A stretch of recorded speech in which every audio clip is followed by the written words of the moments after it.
Habíamos hecho ya alguna que otra referencia, lo habíamos adelantado aquí en este programa en La Picota, en Televisión Extremeña, y es que tarde o temprano la bomba de Ciudadanos en la ciudad de Mérida iba a estallar. Así ha sido. Anoche, precisamente, Televisión Extremeña en Flash Noticias les adelantó en primicias y a través de las redes sociales precisamente que los dos concejales de Ciudadanos en Mérida habían sido apartados, al menos temporalmente, de militancia del partido ante la apertura de un expediente disciplinario. Vamos a hablar de este tema, pero también de otros asuntos y referencias, porque evidentemente no podemos dejar de mirar a Cataluña y lo que pasa en este grave problema que tiene en estos momentos el Estado español.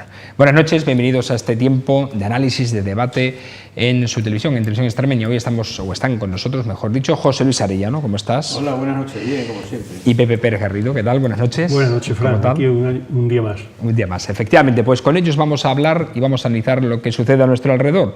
Como ayer ya le adelantamos, pues tanto María Antonia San Martín como Juan Luis Lara, los municipios concejales de Ciudadanos que vienen arrastrando problemas desde prácticamente la toma de posesión de sus respectivas actas, pues han sido apartados de la militancia por el partido. La semana pasada se abrió un expediente disciplinario tras valorar la situación que se estaba dando, como saben ustedes, en el último pleno. Incluso llegaron a votar cosas dispares en un mismo tema los dos miembros del grupo Ciudadanos. Hay una denuncia por medio, hay una sentencia también por medio que absuelve a Juan Luis Lara, pero que interpuso María Antonia San Martín por coacciones. En fin, ha habido muchos problemas en el seno de este grupo desde que prácticamente naciera, y ahora el partido ha querido o quiere poner al menos orden en el mismo. También es cierto que parece ser, y según las noticias que nosotros tenemos, que hay un grupo de personas que quieren hacerse cargo del partido a nivel regional, que están detrás respaldando a este partido, y han sido también los que han tomado la iniciativa, en cierto modo, de que este expediente se abriera contra estos dos concejales. Nosotros hemos consultado con los dos y ambos están a la espera de que se resuelva ese expediente disciplinario. También es cierto que María Antonia San Martín apuntaba que va a ser difícil que los expulsen del partido, puesto que no hay un comité de garantías formado en el partido, y es que recordamos que este partido en Cataluña lleva una trayectoria ya de algunos años, pero en España ha nacido este año, en 2015, o sea que es que no tiene todavía una estructura nacional de partido como tal. Al no existir, al parecer, ese comité de garantías, difícilmente se podría dar esta circunstancia, aunque ellos ya han adelantado que en el caso de que fuesen expulsados de forma individual, no, al menos de momento, así lo han dicho, no dejarían su acta de concejal, se quedarían con su acta de concejal. Lo que no sabemos es, ya hablando de una circunstancia hipotética, si se quedarían como grupo o como concejales no adscritos en el Ayuntamiento de Mérida. Una situación complicada, pero que al final todos esperamos que se iba a resolver después de las elecciones. El partido no ha querido esperar y ya ha empezado a tramitar ese expediente disciplinario. Pero digo que una situación complicada para ambos concejales y también para la imagen del partido de cara a unas elecciones del 20D, en el que, por cierto, este partido está creciendo de una forma exponencial. Sí, está creciendo en España, aquí en Extremadura y concretamente en la provincia de Badajoz no sabemos, porque estos rifirrafes luego pasan factura. Yo creo que el problema que tiene es un problema de inicio de la creación de un partido que no tiene raigambres en sus militantes, que tiene pocos militantes, que no tiene estructura, vamos. No tiene estructura y no tienen raíces. Y además son gente que viene de fuera, no voy a decir arrepentidos de otros partidos o expulsados de otros partidos o cabreados de otros partidos, pero casi. Los hay. Pero casi. Los hay, porque en este grupo que nosotros hemos podido cotejar a través de diferentes informaciones, diferentes fuentes, parece ser que se están reuniendo aquí en Mérida. Hay una veintena o más de una veintena de personas que quieren retomar las riendas del partido, incluso poniendo dinero. Y que gran parte viene del Partido Popular y otros vienen del PSOE. Los elementos. Sí, sí. O sea que todos han tenido, digamos, un pasado, una vinculación política. Han tenido una vinculación. Lo único bueno de estas personas que entran es que tienen experiencia, por lo menos en el trato en partidos. Tienen el inconveniente de que si ya han dejado los partidos en los que estaban, bien porque no quisieran ellos, o bien porque no los quisieran en el partido, a lo mejor poco tienen que decir. De todas formas, a mí lo que me preocupa y que es de lo que tratamos aquí en esta tertulia, es de Mérida. Y yo creo que se está perdiendo un tiempo precioso en el trabajo por la ciudad para dedicarlo a trabajo por el partido, para intentar solucionar los problemas del partido y no trasladarlo a toda la ciudadanía meritense. Y yo creo que los ciudadanos lo están sintiendo, lo están percibiendo, y eso les va a pasar factura a ciudadanos. José Luis, ¿qué opinas?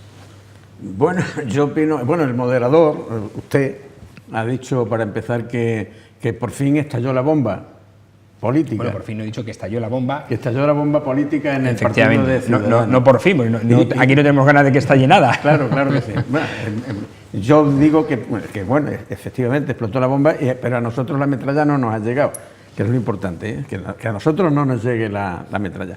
De todas maneras, ya comentábamos el otro día, no sé si yo por lo menos lo comenté, que lo que no se podía entender ni se podía admitir es que un partido político que inicia su andadura de nuevo como gente desconocida, que estén a tiros, porque bueno, que estén a tiros es una expresión un poco particular mía, ¿no? Pero que estén a codazos limpios en un pleno del ayuntamiento y que estén insultándose, que estén mirándose de reojo o que se estén tal, la situación me parece que era bochornosa. Y yo dije aquí que era el partido político el que tenía que tomar las decisiones, pero claro, si nos encontramos con que ese partido lo componen 4 personas o 5, que según tengo entendido no hay muchas más, salvo que lleguen ahora. Al menos los que formaron en la lista eran más de 20, ¿cuántos son? 25, ¿no? Son 25 más los suplentes. Exacto, pues 28, ¿no? Bueno, en fin, pero que no es normal ni es lógico que existan este tipo de historias. Y estoy totalmente de acuerdo con lo que dice Pepe, que efectivamente es la ciudad la que se perjudica con este tipo de historias. Tampoco podemos evitar que la gente haya votado a Ciudadanos, que es un partido desconocido. No lo podemos evitar nadie. Eso es algo que se presenta cada cierto tiempo, que la gente dice, bueno, pues voy a votar esto a ver qué pasa, esto es una cosa nueva, y hasta ahí nosotros estamos salvados porque no tenemos ninguna culpa en ese sentido. Pero que es lastimoso que en democracia, en el siglo XXI, y ya después de haber pasado ya 30 y tantos años de democracia, que todavía empecemos a caer en las mismas historias que caíamos hace 20, 25, 30 años. Es decir, que a mí me da pena, sinceramente me da pena. No me alegro del mal de nadie y por supuesto, de estas 2 personas que estaban ostentando el puesto de concejales. Ahora no sabemos lo que va a venir. Lo que sí es verdad es que casi siempre que ocurren este tipo de historias, los que les preceden, los que vienen detrás, no suelen ser ni mejores ni mucho menos. Entonces, ¿a qué nos arriesgamos? Ellos van a ser los que nos den la pauta para saber mañana en otros programas que lo comentaremos qué tal va la cosa y cómo se están portando. Pero a mí me parece que a Mérida la perjudica. Primero porque es un mal ejemplo y en segundo lugar porque en la prensa hoy se hace eco de cualquier historia, cuanto más de este tipo de cosas. Parece ser que, de todas formas, si esto se produce, estamos hablando siempre de supuestos, porque habrá que esperar, evidentemente, el transcurso del tiempo y que se desarrolle y finalice ese expediente disciplinario, pero si se confirma la expulsión definitiva de militancia del partido, pues Ciudadanos se quedaría sin representación en el Ayuntamiento de Mérida. No tendría representación, tendrían que pasarse al grupo mixto, los concejales, y trabajarían individualmente a nivel personal. En este caso hipotético también habría que ver cómo se configuraban. Sí, si mantienen los dos, grupo mixto, efectivamente. Cómo lo harían, cómo no lo harían. Si se quedan como grupo, digamos que la estructura que tiene de selección la mantendría, el asistente, el despacho, etcétera. Pero si se quedan como concejales no adscritos, lo pierden, ¿no? Pierden todo lo que tienen, todos los derechos que tienen como grupo los perderían. De todas formas, esto es democracia. Lo ha votado el pueblo, han salido 2 y dentro de 4 años, si no actúan en condiciones, pues el pueblo volverá a votar y los premiará o los castigará en función de su trabajo. Si en lugar de dedicarse a trabajar por la ciudad, tiene que dedicarse a arreglar su camino interior, su ropa interior, pues no pueden trabajar por la ciudad y eso al final se paga. Es lo bueno de la democracia, entre los partidos que tienen más votos, la alternancia, para que nadie se piense que el cortijo es suyo, como pueda pasar en Venezuela o en algunos países así un poco de ese estilo. Y aquí lo importante es, en esa democracia, el que actúa bien, cuando te examinas a los 4 años, ¿sales o no sales? Por cierto, que hablando de Venezuela, han cogido a familiares de Han Maduro cogido familiares con de Maduro, nada más y nada menos que 800 kilos de cocaína. Sí, para pasar el ratillo, ¿no? Sí, sí. Para el consumo, Para como el diría consumo uno, propio, ¿no? Fíjate la que les va a costar, ¿eh? Sí, sí. Es una sobrina de la esposa de Maduro, me parece, y un ahijado o algo de eso, ¿eh? En principio han alegado inmunidad diplomática, pero vamos, Sí, con esa cantidad de droga, vamos, no sé yo qué Y decir. además, En fin. inmunidad diplomática, ¿en qué sentido? ¿Ellos tienen algún cargo político, ¿no? ¿Inmunidad diplomática para qué? ¿Para salvarse de la cárcel? Bueno, no sé, en fin, nos quedamos aquí. En la política terrenal, que bastante, o al menos en la más cercana, tenemos bastante con lo nuestro, ¿verdad? Que no es mucho, que es mucho, quiero decir. Por cierto, que esta semana también hemos conocido la lista que va a presentar el Partido Popular al Congreso de los Diputados y al Senado. Y ya le habíamos dado noticia y cuenta de ello. Pedro Acedo va como número 3 en la lista al Congreso de los Diputados por el Partido Popular en la provincia de Badajoz. Deja el Senado, se va al Congreso, se intercambia con Viviano, que Viviano era diputado y pasa a la lista del Senado. Y prácticamente los nombres no son nuevos ningunos. ¿Cómo valoráis este tema? Porque se hablaba de renovación en un principio desde Génova, pero al final vemos que, al menos en Extremadura, los nombres son los mismos que en pasadas elecciones o comicios. José Luis. A mí me da un poco de risa porque, sinceramente, esto no se lo esperaba nadie, ¿no? O sea, un señor como don Pedro Acedo Penco, que hay una gran mayoría de ciudadanos en Mérida que consideran que ha sido un mal alcalde, un hombre que ha tenido que estar 4 años la última legislatura alternando el Senado y la alcaldía de Mérida, en el Senado haciendo la labor que ha hecho, según dice la prensa, que no me lo he inventado yo, en 4 años, 5 preguntas, una malentendida y la otra desaprovechada por parte del propio Senado porque no la entendía. Nos dice qué clase de senador ha sido. Como persona, yo no puedo hablar mal de él porque será una persona como otra cualquiera, ni mejor ni peor. Pero como senador ha demostrado que no vale un duro, así hablando en castellano limpio. Y como alcalde, pues ya sabemos los milagros que ha hecho el señor Acedo en Mérida. Que le pregunten a la gente en la calle a ver qué les ha parecido el señor alcalde Acedo Penco. Entonces me parece, tristemente, a mí sinceramente yo no los he votado nunca al Partido Popular y espero no votarlos jamás, pero me da mucha pena de muchos militantes del Partido Popular que merecen otro tratamiento, que merecen más atención y que son personas bastante más cualificadas que este señor para estar y ostentar esos puestos de responsabilidad. Entonces, no entiendo que el Partido Popular, a nivel de Extremadura, esté en tan mala situación para que no tenga personas con otro cariz, con otro carisma y con otro tipo de... No sé, es que no lo entiendo. Hombre, que el señor Floriano vaya el número 1 por Cáceres, cuando ha sido una persona negativa totalmente, que no ha tenido ningún triunfo ni electoral ni político de ningún tipo. Que se fue a Madrid huyendo de Extremadura porque aquí no tenía nada que hacer, que de allí lo echan a los 3 años y se lo quitan del medio, y que ahora lo pongan en el número 1 en Cáceres. Me imagino que la política en el Partido Popular debe estar en base a 4 señores que son los que mandan. La militancia está demostrando que no tiene ninguna fuerza. Y, hombre, y que en el número 3, en la provincia de Badajoz, metan a este señor también para el Congreso de los Diputados, a mí sinceramente me da pena del Partido Popular, porque yo creo que en el Partido Popular hay gente mucho más válida y con mucha más importancia para ir en esos puestos de ostentación y además quitarse ya del medio, como yo decía el otro día en la prensa, los elefantes que mandan allí al Senado, al cementerio, porque el Senado es el cementerio de los elefantes. Pues que se quiten ya esos elefantes del medio, que hay elefantillos pequeños que vienen con mucha fuerza y que seguramente están mucho más cargados de razón para estar en puestos de esa responsabilidad que el señor Acedo Penco y compañía. Pepe, ¿qué opinas? Mal me lo pones, ¿eh?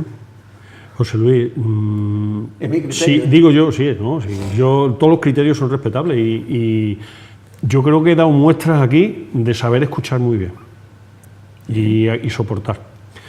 Si estuviera tan mal el PP, ¿cómo estaría el PSOE, que está todavía peor? Pero yo no estoy haciendo comparaciones, ¿eh? Yo estoy Pero hablando del Partido Popular. pero tú te dedicas a criticar. A criticar no, a criticar lo que yo considero oportuno. Yo creo que el Partido Popular Mira, tiene vamos a gente ver. mucho más importante para Sí, esos puestos de sí, responsabilidad. Sí, lo que pasa es que las tienen colocadas en otros sitios. Luego, entonces hay intereses personales, no hay intereses de partido. Vamos a ver. El Partido Popular ha puesto de número 1 al Senado al alcalde de Calzadilla de los Barros, que lleva ya, me parece que son 4 legislaturas sacando mayoría absoluta. Una persona muy válida y muy capaz en su ciudad y en su entorno. Bien. Que tiene unos buenos cargos en el comité regional y que ya se lo han reconocido el partido. Pero que yo no he hablado del señor del alcalde. Pero tú es que nada más que has hablado de una persona. Las listas las ponen mucho. Estoy hablando del señor Vamos a ver. Acedo Penco, que es lo que a nosotros nos interesa. No, y pero el aquí señor estamos hablando de Floriano, que todas va las por listas. Cáceres, y estoy diciendo que esas personas, desde mi criterio personal, no merecen ir en esos puestos, porque el Partido Popular creo que tiene personas mucho más importantes. Eso incluyéndote a ti también, por supuesto. Muchas gracias, pero Bueno, yo ya estoy jubilado. Bueno, pero que yo opino así. José Luis, el número 1 al Congreso por Badajoz va Teresa Angulo, que Bien. ha sido 4 años ya diputada, ha sido una excelente diputada con múltiples intervenciones, sobre todo en el área de sanidad, Bien. en el Congreso, que ha dado la cara por Extremadura y por la provincia de Badajoz, y es una excelente persona. Bien, pero que yo Es no he generalizado, una digo, buena que yo estoy hablando de esas diputada, dos personas muy buena en concreto. diputada. Han puesto de número 2 a Alejandro Ramírez del Molino, una persona francamente buena de Badajoz, que iba a ser delegado del gobierno, que lo fue, y que dimitió porque, al parecer, al ser propietario de una farmacia, podía incurrir en incompatibilidad y él prefirió seguir en su trabajo. Una excelente persona. Va a ser un buen político, seguro. Bien. De número 3 han cambiado a Pedro de senador al Congreso. No te voy a decir ni los méritos ni los deméritos. Ya los deméritos lo has dicho tú. Sí. Bueno, pues Pedro va al Congreso de número 3, está en el límite de salir o no salir, eso es lo que yo pienso, tendrá que trabajar mucho para salir y al fin y al cabo es una forma de, no sé si de pagarle o decirle, bueno, tú has estado trabajando y dando la cara por Mérida, en lugar del Senado, pues vete ahora al Congreso. Pero eso es lo que se vislumbra, eso es lo que se oye, lo que se ve. Y lo que la gente imagina, claro. He seguido su trayectoria como senador y a mí no me ha parecido que hubiera hecho un excesivo trabajo. Ya lo han dicho los medios de comunicación. Eres muy buena persona tú y muy benevolente. ¿eh? Vale, déjame que te siga hablando. Has hablado también de Carlos Floriano. Carlos Floriano ya es diputado. Sí, ya lo sé, ya lo sé. Cáceres. Fue número 1 en la anterior legislatura. Carlos Floriano ha sido el número 3 del partido muchos años, ahora en lugar del 3 no sé si es el 6 o el 7, pero está dentro de un staff de trabajo en el partido dando la cara por los cacereños en Madrid. Yo creo que se merece ir, como lo han puesto otra vez, de número 1. Es una opinión. Yo que estoy en el partido un poco en la militancia de base, porque ahora mismo ya no tengo ningún puesto de responsabilidad, te digo que a mí me parece correcta las candidaturas. Son criterios. El día 20 de diciembre por la noche lo sabremos y el día 20 en que cae. Pues el primer jueves que tengamos por allí ya charlaremos de los resultados y entonces Dios dirá, ¿no? Es una cuestión de criterio. Y vuelvo a yo sí, entiendo... lo que pasa es que tú lo haces desde un punto de vista muy negativo porque tú ya tienes un cierto encono contra Pedro y eso ya te da pie para seguir por la brea. Es que, Pepe, vamos a ver, yo puedo tener encono contra una persona o contra otra, pero intento aquí ser un poco moderado y tirar por una línea un poco coherente y no romper ni con uno ni con otro. No, pero yo no tengo encono ninguno. Yo lo único que te puedo decir es que Pedro Acedo Penco ha sido el único alcalde de Mérida que se ha permitido el lujo en una rueda de prensa de insultar personalmente a determinadas personas, valga la redundancia, entre ellos a mí, sin motivos ni razón, porque yo con él he tenido siempre un trato especialísimo, siempre lo he atendido, siempre lo he respetado como alcalde. Entonces, ha sido el único alcalde que se ha permitido ese lujo. Pero y a mí me parece que no es merecedor de ir en una lista al Congreso de los Diputados. Y lo digo públicamente. Y además voy a decir más, que no lo había dicho nunca. Cuando eso ocurrió, y guardo el vídeo, lo guardo, que lo tengo ahí por curiosidad. No hay que tuve el detalle de mandarle una carta pidiéndole explicación, pero una carta muy educada, diciéndole que me dijera qué motivos tenía míos para que me insultara públicamente. Y no me ha contestado. Pero por educación y por principio, las cartas se responden todas. Eso es así de tajante. No lo sé, no te puedo decir porque igual ni la he recibido o no se la han Sí, entregado. hombre, claro, está certificada con acuse de recibo. ¿Cómo no la va a recibir? De todas formas, José Luis... Lo digo aquí porque yo creo que merece la pena que alguien se entere de que su actitud no fue correcta. Y no lo he dicho nunca, pero ha venido a cuento. Que con eso me estás demostrando que ese encono lo estás trasladando a opiniones... Es que hay motivos para que haya encono. Claro. Ya puede hacer lo que quiera hacer Pedro... Sí. Que tú vas ahí siempre... conmigo no las va a tener, porque además yo soy ya un anciano, como soy mayor soy tontito, que también se ha permitido el lujo de decirlo. Lo estás viendo desde un punto de vista muy subjetivo, muy personal. Al no ser objetivo, yo creo que te sobra. Bueno, pues hablamos, si os parece, dejamos a las personas y vamos a los hechos. Con este plantel que presenta el Partido Popular en Extremadura para las elecciones del 20 de diciembre, ¿creéis que los resultados serán óptimos? ¿Se repetirán los de las pasadas elecciones en Extremadura? ¿O no va a cambiar el panorama precisamente hablando de estos nuevos partidos emergentes que han salido y que, aunque en la comunidad autónoma no han tenido la fuerza esperada, Podemos sí lo tuvo, pero en las nacionales puede que cambie también el panorama en la distribución de esos 6 escaños por la provincia de Badajoz del Congreso de los Diputados? Yo he estado haciendo algunas simulaciones y todo depende del porcentaje que aquí en Badajoz y en Cáceres pueda conseguir Ciudadanos o Podemos. Tradicionalmente, de aquí para atrás, el tercer partido que podía hacerle sombra a Partido Popular o al Partido Socialista era Izquierda Unida, y al no llegar no pasar de un 8, un 9, un 10%, nunca le daba pie a que pudiera sacar diputados. Y entonces los 6 diputados de la provincia de Badajoz siempre se han repartido 3 y 3, prácticamente entre PSOE y PP. Bien ganaba el PSOE, bien ganaba el PP y se repartían los 3-3. Creo que ha sido una vez únicamente, o 2, que ha habido 4 y 2, pero era muy raro. Lo normal es que sean 3 y 3. Si los porcentajes rondan el 40% de ambos partidos, yo sé que en las encuestas a nivel nacional dan alrededor del 30%, pero sé que en Badajoz siempre el Partido Popular y el Partido Socialista superan esa media, con lo cual rondarán el 40%. Rondando los dos partidos el 40%, si hay un partido que obtenga el 14-15%, que puede ser Ciudadanos o Podemos, ese partido obtendría un escaño. Entonces serían 3-2-1. Dependiendo, el 3 sería para el partido que más votos consiguiera, del Partido Popular o el Partido Socialista. Podría ser 3-2-1 y es lo más razonable que pudiera ser. Si los porcentajes de votos de Partido Popular y Partido Socialista bajaran del 40% rondando al 30%, y en lugar de un partido hubiera 2 partidos que rondaran el 14%, podría llegarse a 2-2-1-1.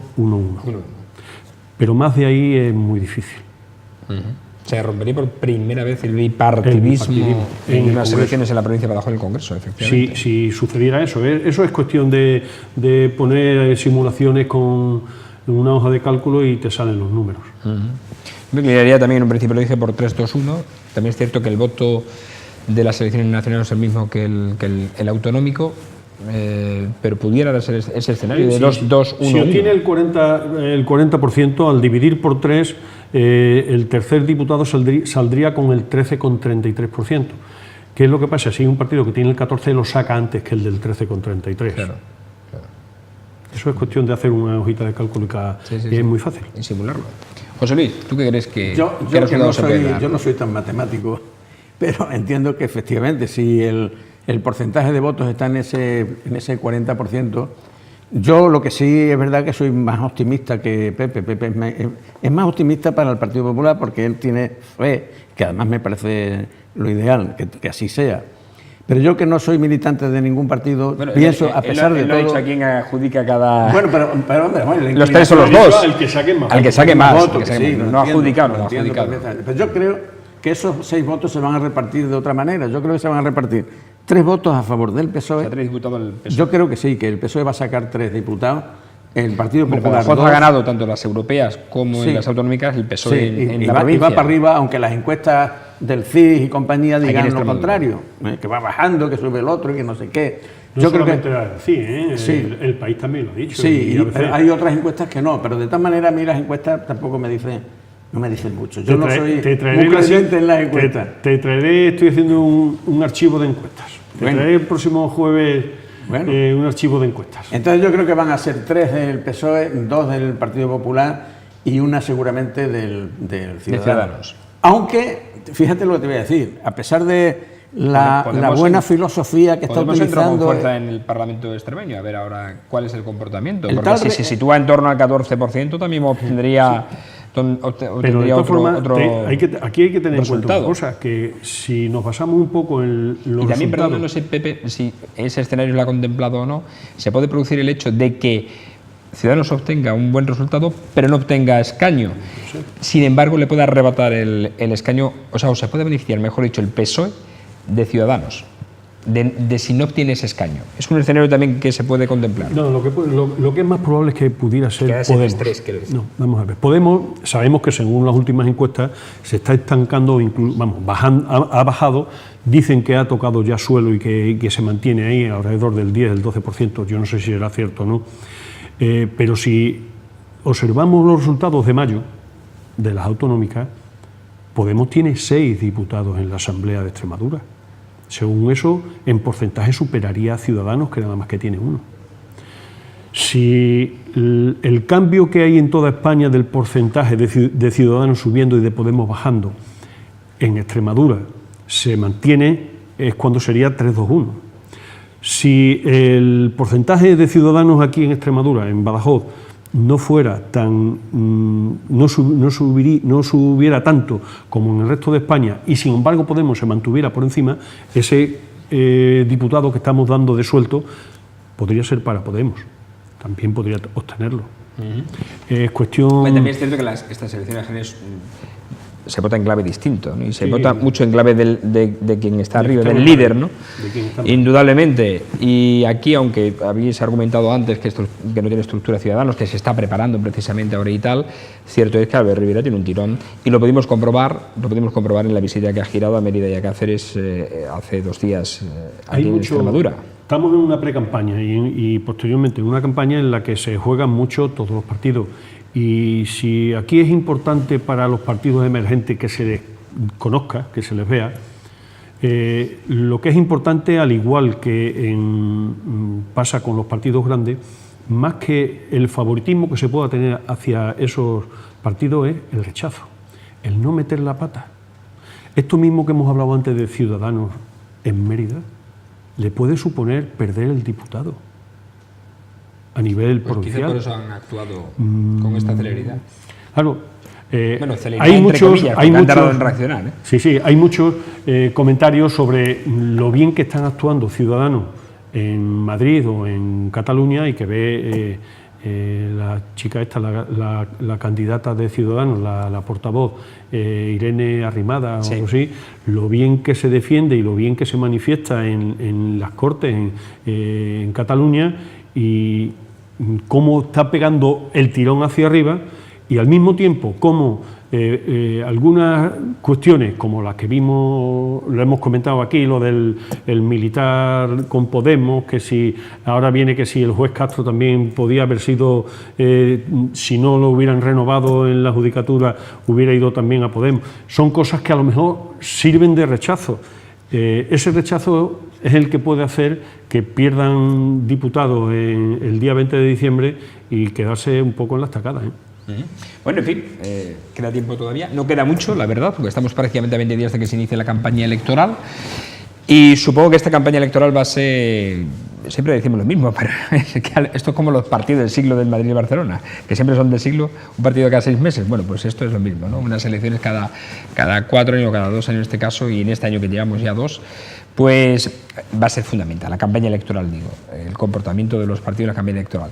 A todo esto, a ver si se celebran, que lo mismo ni se celebran las elecciones con todo el tema de Cataluña, del que hablaremos ahora. En fin, porque se pueden contemplar muchísimos escenarios. Antes, hemos de hablar también del anuncio que realizó ayer el alcalde Antonio Rodríguez Osuna acerca de la recuperación de lo que le queda de paga extra del 2012 de cobrar a los empleados públicos del Ayuntamiento de la capital.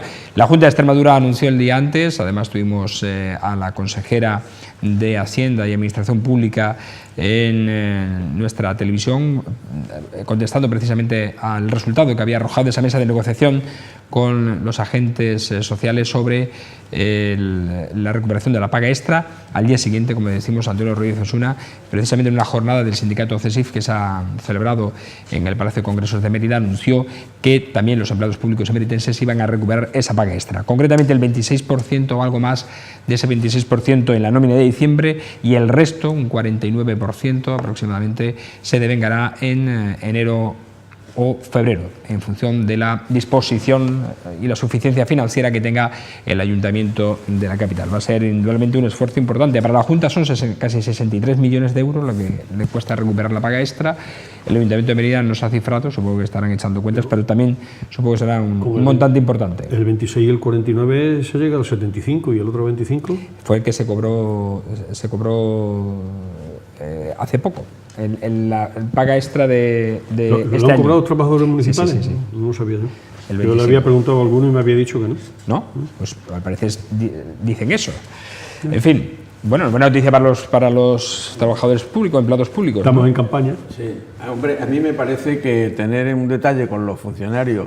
Bueno, detalle no, le corresponde. Bueno, claro, no digo el detalle de pagarles algo, porque, hombre, desde el 2012 que están esperando lo de la paga extra, si ahora ya en el 2015, es decir, 3 años después, se les va a pagar el 26% de esa paga del 2012, pues yo creo que no deja de ser un detalle, aparte de que naturalmente es una obligación del Ayuntamiento, pero si el Ayuntamiento, que hemos estado hablando hace un rato, en la legislatura anterior no ha cumplido o ha malgastado el dinero, porque lo que es evidente es que el Ayuntamiento no tiene un duro, porque eso se ha dicho por activa o por pasiva, lo ha dicho el alcalde, lo ha dicho la primera concejala, que es Carmen Yáñez, y lleva el tema económico. Es decir, que si no hay un duro y por lo menos tienen la intención y el deseo de pagar ahora en diciembre el 26%, que prácticamente es la cuarta parte de la paga extra del año 2012, pues no deja de ser un detalle, porque también podrían haber pasado hasta el año 2016 o el 17 y después haberle pagado en lugar del 26% el 15 o el 10 o el 12. Entonces a mí me parece que es un detalle. Por otra parte, hay que tener en cuenta que el presupuesto municipal está agotado. Es que no hay un duro, no hay dinero. Ahora hablamos de eso. Déjame que haga la introducción y opinéis también sobre el tema, porque también habló precisamente de la Hacienda Municipal, y es que ha dicho que efectivamente, como ha dicho José Luis Arellano, el presupuesto municipal está agotado. A lo que dice hay que añadir pues un montante muy importante de dinero que tienen que devolver por subvenciones, o mejor dicho, por programas que están subvencionados, que no se han desarrollado, dicen, de la legislatura anterior, y además Hacienda no les ha permitido fraccionar el pago, por lo que van a tener que devolver una cantidad importante. También dijo Osuna que a eso hay que añadir que se pidieron pagos anticipados a cuenta tanto al Ministerio como al OAR de la recaudación con cargo al presupuesto del año que viene, y que también están agotados. Dice que de todas formas esperan cobrar un montante que le queda también pendiente de la Junta de Extremadura, que le adeuda al Ayuntamiento de Mérida, y que con eso van a intentar cuadrar los números. Pero tarea difícil. Difícil, muy difícil. Los presupuestos municipales siempre han sido un dolor de cabeza permanente, porque año tras año el déficit va aumentando y al final, antes o después, habrá que pagarlo. El problema es pedir muchas veces préstamos para poder pagar a proveedores, y además pedir préstamos con años de carencia, que los 2 primeros años nomás que pagas intereses, y cuando empiezas a pagar amortización, el embolado se lo metes otra corporación que venga después. Pero eso nos ha pasado siempre. Cada vez que ha llegado algún grupo al ayuntamiento, sea el Partido Popular o el Partido Socialista, siempre se ha encontrado el marrón. Cuando llegamos nosotros en el 95, en mayo, recuerdo que todo el dinero de obras se lo habían fulminado en 4 meses, habían hecho todas las obras habidas y por haber en 4 meses, y no había dinero para subvenciones corrientes, para gasto corriente no había dinero en las cajas municipales. Muchas veces el problema de la caja única... Que esto es normal, ¿no? Digamos, es normal, eso ha habido desde a principios siempre. de legislatura entre cambios de Y gobierno. el problema de hacer una caja Por eso única... decía yo, cuando se celebró las elecciones, perdón, Pepe, que las elecciones se debieran celebrar en marzo, para que no diera tiempo a agotar el presupuesto, y también es cierto que ese presupuesto pero al nuevo gobierno le diera, ese año le diera problema, tiempo a preverlo bien, a manejarlo. Cada fecha tiene su ventaja y su inconveniente. Tú dices hacerlas en marzo, pero lo haces en marzo y entonces en marzo llega una corporación que a lo mejor cambia de sentido político y que no es su presupuesto. Tiene que tragar el presupuesto de los anteriores, que al fin y al cabo es lo que le ha pasado ahora al Partido Socialista, a Rodríguez Osuna. Sí, ha llegado en junio... No le deja que se agote, no lo deja agotado, ¿no? Porque no da tiempo siempre, en 2 meses. No creas tú, que cuando se tiene ganas de gastar, se gasta de una forma muy rápida. Mira, gastar es muy fácil. El problema de los presupuestos es que tú haces una presunción de ingresos y una presunción de gastos. Y te pones a gastar pensando en que vas a tener los ingresos. Pero lo mismo que los gastos hay que pagar, los gastes una vez que lo has gastado, los ingresos, si no vienen, si ya te lo has gastado, te originan déficit. Ese déficit lo tienes que pagar en el presupuesto del año siguiente o del año siguiente o del año siguiente. O se va acumulando con unos préstamos que muchas veces pues, son a largo plazo.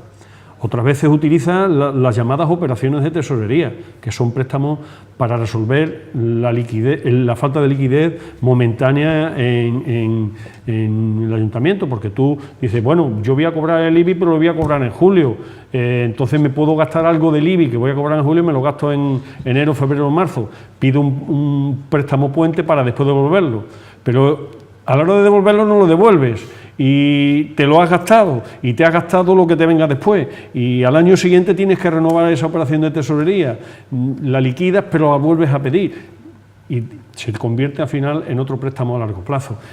Mira, tienen tan lío las cuentas municipales, y es tan farragoso el problema de ingresos y gastos, que es muy difícil que se cumpla. Por eso yo creo que lo comentamos aquí, lo comenté en una picota. Cuando yo estuve en los encuentros de las Méridas del mundo, en México es curioso. Tienes que tener el dinero antes guardado y recaudado antes de gastado. No hay otra posibilidad. No hay otra. Así de esa forma no tienes problema. José Luis. Bueno, yo quería empezar, el problema del ayuntamiento es que no tiene un duro, ¿no es eso? Y yo digo, desde el año 1983, creo, somos capital de Extremadura, ¿no es esto? Es una ciudad en la que han pasado 30 y muchos años, tiene una serie de servicios impresionantes, más servicios que otra ciudad cualquiera, servicios oficiales, pues de policía, de recogidas de basura, de transporte, no sé, servicios que otras ciudades no prestan. ¿La capitalidad? Es la capitalidad. Sí, que ya tenemos un estatuto sí, con 2 millones. Sí, pero después de 30 y muchos años, y los 2 millones no se han cobrado todavía. ¿Y has dado las gracias a quien ha conseguido el estatuto capitalidad para Mérida? Los ciudadanos de Mérida y el colectivo Lusitania, entre otros. Gobernado por... Dime. Porque, hombre, pues menuda flechita se han colocado aquí los del Partido Popular. Hombre, claro, igual que la renta básica. Absoluta. Tanto sí, presumir de social, y mira. O sea que al final tenemos que ponernos de rodillas y darle las gracias. No, simplemente reconocerlo. Bueno, las cosas buenas de uno y las cosas buenas de otro. Bueno, a donde yo quiero ir a parar es que, efectivamente, si la ciudad de Mérida tiene una serie de gastos que no tienen otras ciudades, sí, en cambio ha habido otras ciudades, y lo digo con toda la claridad del mundo, Badajoz, por ejemplo, o Cáceres, por ejemplo, o otras ciudades, pues siempre se quejan de que Mérida tiene muchos privilegios, Mérida está fenomenal, Mérida... Resulta que el presupuesto más bajo y las deudas más grandes en un ayuntamiento en Extremadura los tiene Mérida. Es el presupuesto, creo que tienen ahora una deuda de 75 millones, creo que de euros. De euros. Eso no lo tiene ni Badajoz, ni Cáceres, ni nadie. pero Mérida sí. Entonces, y la gente se queja de que nos van a dar 2 millones al año ahora por ser la capitalidad o por el estatuto de capitalidad, que todavía no se han cobrado, ya veremos a ver cuándo se cobran. Pero que eso está así de claro. Si Mérida tuviera los ingresos que debería de tener oficialmente, pues a lo mejor, y no arrastraba la deuda de tantos años, porque la deuda se ha ido montando. Ten cuidado con lo que dices de los ingresos que debería tener, porque si es vía impuestos ya estamos castigando otra vez. No digo vía impuestos, digo ingresos. Vía ingresos del Estado o de la comunidad autónoma ya sabemos y están muy claros, porque a toda España, a todos los municipios le van una cantidad de... Bueno, me alegro que me hayas hecho esa rectificación, porque fíjate tú, en el catastro, por ejemplo, que se ha renovado ahora, según parece, había más de 4.000 viviendas en Mérida que no pagaban ni un duro de contribución, nada, de IBI, nada. Eso, entre otras muchas cosas. Y eso se ha puesto ya al día. ¿Eso qué quiere decir? Porque a partir de ahora parece ser que las cosas van a funcionar vía impuestos, como tú decías, un poco mejor que hasta ahora. ¿Por qué no se habían dado de alta esas casas? No sé, en la legislatura anterior, porque las casas no se han construido desde el mes de mayo para acá, ¿eh? Las casas estaban construidas ya hacía ya un poco de años. José Luis, no, es que eso es así. Cuando se pide la primera utilización o la cédula de habitabilidad de un edificio nuevo, uno de los documentos que hay que entregar es precisamente haber dado de alta en el catastro las viviendas con relación de todas las viviendas, todos los locales, plazas de aparcamiento, todas las piezas urbanísticas que tienen y sus propietarios, bien porque lo hayan comprado o bien los promotores del edificio. Entonces, eso es obligatorio. La anomalía es si eso se lleva bien el catastro o si bien se lleva de alta o no se lleva. Es un problema que puede ser municipal o puede ser del catastro. Pero que lo cierto y evidente es que falta dinero y que hay muchas historias. El eterno problema de los ayuntamientos, indudablemente. También es cierto, perdona, que aunque es un tema anexo a lo que estamos comentando, pero que los ayuntamientos prestan más servicios de lo que recaudan. Es decir, que falta todavía esa segunda descentralización de la administración, que es que el ayuntamiento, que es la administración más cercana, tenga o pueda disponer de más recursos. Eso siempre se ha comentado, las 3 listas. La lista de servicios a prestarle a los ciudadanos, la lista de qué organismo se lo tiene que dar a los ciudadanos y la lista de dónde se nutre el importe para esos servicios. Eso es muy fácil, no hacerlo duplicado. ¿Deporte es competencia municipal o es competencia autonómica? ¿Por qué nos peleamos por hacer instalaciones deportivas si son competencia autonómica? Vamos a exigírsela a quién. Es un decir, ¿no? Es un ejemplo. No, y los conservatorios de música. Los conservatorios de música. ¿Por qué el resto de los conservatorios los paga o bien la Diputación o bien la Junta? Y el de Mérida lo tiene que pagar el Ayuntamiento. ¿Por qué? Claro. A ver, pues eso, todo ese tipo de historias habría cuando bajamos un poco o subimos un poco el importe del conservatorio, nos pusieron en el 95-96 a nosotros. Mira, yo recuerdo, y con esto creo que no digo más de presupuesto. Vamos concluyendo, sí. Yo recuerdo una frase de mi amigo, el que me metió a mí en política, Pepe Hernández Mancha, que descanse en paz. Estábamos discutiendo los presupuestos, no sé si eran del 86, 85, 86, con la delegada de Hacienda, que era una señora de armas tomar, María Jesús Checa. Y mi amigo Pepe Hernández Mancha le dijo, cuando finalizó su intervención sobre el presupuesto, le dijo: pero estos presupuestos no va a salir, señora Checa, porque le falta una partida. Se quedaron todos. Sí, la partida de los recibos de loterías que tenemos que comprar, a ver si tenemos suerte, nos toca y podemos cumplir el presupuesto. Ese es el problema. Se hacen unos presupuestos que nunca se cumplen. Bueno, hablamos ya por último, nos queda un par de minutos simplemente para dedicárselo a los catalanes, que es el tema principal de la semana. Pasión de Catalania. Y es que pasión de catalanes, nunca mejor dicho. Bueno, Artur Mas no lo han investido, al final ha dado el oro y el moro, ha intentado por activa y por pasiva convencer a sus socios independentistas de la CUP y la CUP no ha cedido. Le ofrecía una vicepresidenta con muchísimo poder. E incluso lo último que se ha negociado esta mañana en el Parlamento catalán era que invistieran a Mas hasta el mes de julio.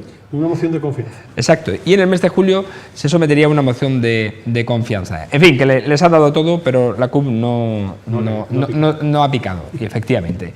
Y ahora, a ver qué pasa, porque ayer la número 2 de Convergencia esta señora Neus, que se llama, pues dijo que iban a seguir su plan soberanista e independentista y que no iban a acatar la sentencia del Tribunal Constitucional. A partir de ahora ya creo que es el Tribunal Constitucional el que tiene que delimitar ya si va a imputar o no va a imputar ya penalmente las responsabilidades a esa lista de 21 personas que ya está elaborada, y entre los que se encuentran evidentemente los representantes de los partidos independentistas y los miembros de la mesa del Parlamento catalán. Es muy triste, pero llevan una deriva totalmente perdida. Ellos RQR, con lo suyo. RQR, que no van a hacer caso al Tribunal Constitucional, que para ellos lo que les mande el Parlamento.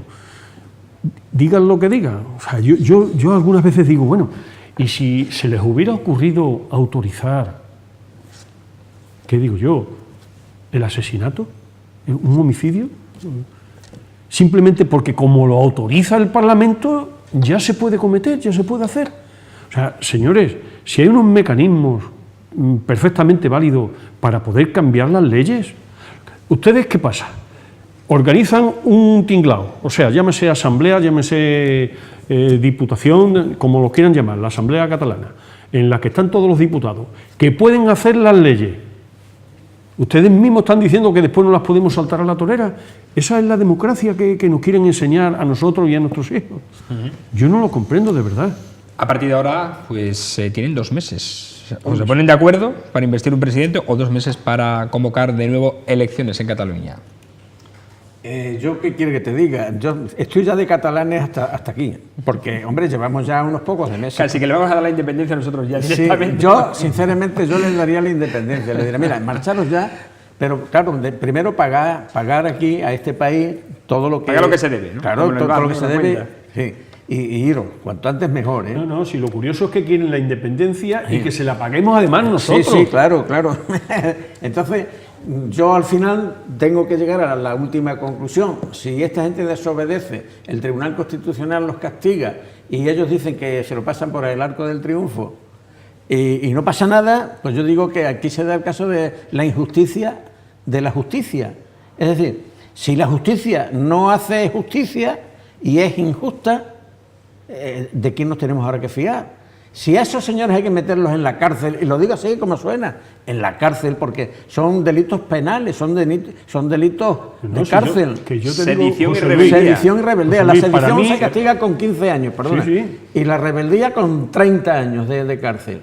Pero si la justicia aquí no actúa, entonces... Esto es un golpe de Estado. ¿Quién va? Claro, pues entonces tendrá que actuar la Fuerza Armada. La Fuerza Armada, la Guardia Civil, los Mossos de Escuadra, la policía, y punto, y eso es lo que hay, no tenemos por qué seguir. Antes de actuar las Fuerzas Armadas tendrá que aplicarse el 155, suprimir la autonomía, pues tomar los poderes civiles nacionales del Estado, tomar allí el poder, empezar a gestionar, que es lo que les pasa, que llevan 4 años sin gestionar la política catalana, sin poder funcionar en condiciones y a enseñarles cómo se tienen que hacer las cosas. Es de pena, o sea, yo creo que tendrían que terminar ya de una vez, ¿no? Porque los españoles estamos hasta aquí ya de catalanes que quieren independizarse, porque por supuesto que hay muchos catalanes, una parte importante, y una parte que está haciendo que Cataluña se divida. Pero se están haciendo antipáticos, hasta los mismos empresarios han salido ya diciendo que qué pasa en los bancos, yo qué sé, todo el mundo. Entonces, ¿qué pretenden? ¿Qué quieren?